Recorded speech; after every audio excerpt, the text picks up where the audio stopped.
we really like the idea of developing awareness across your organization of your analytics. It's not always the case that everyone in your organization has the same set of assumptions about how the internet works and what it means to the company. So they may not all be sensitized to some things that you want to promote and actually see happen more often. Can I interject one? This is based on what you said. Yeah. So you might care about leads, but what do salespeople care about?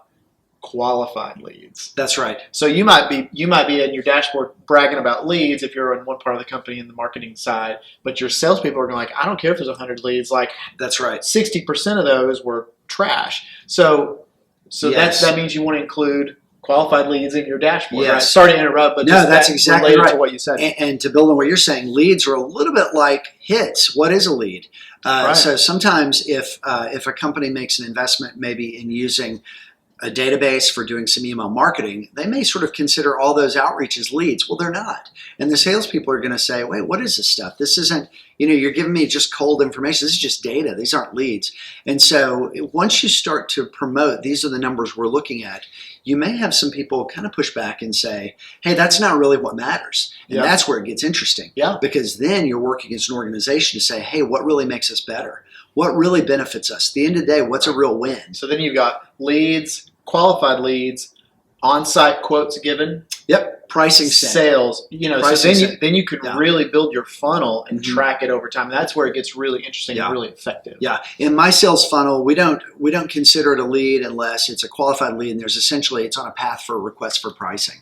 And one of our stages in our funnel is a request for pricing, or actually pricing sent. Yep. And so, that's a very good kind of comparison. So, we've had so many interesting conversations around this with companies because here's what happens. Here's what's crazy.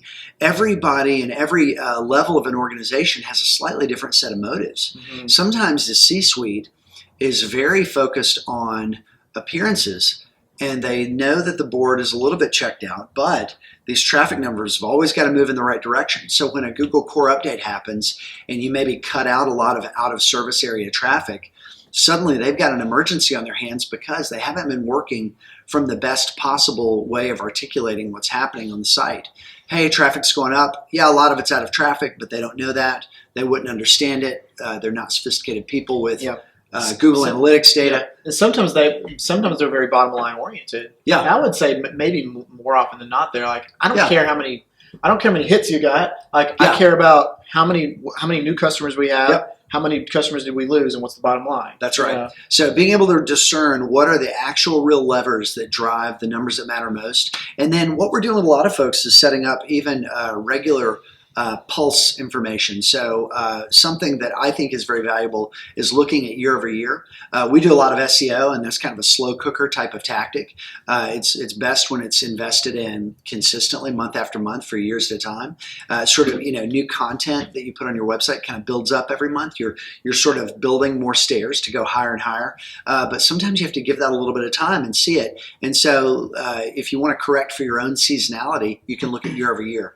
So creating a sense across your organization of the things that everybody thinks are a big deal, seeing if the snarky folks in the programmer pit will poke holes in your logic, or if the sales team will sort of push back on certain things and say, hey, these leads aren't as hot as you think they are.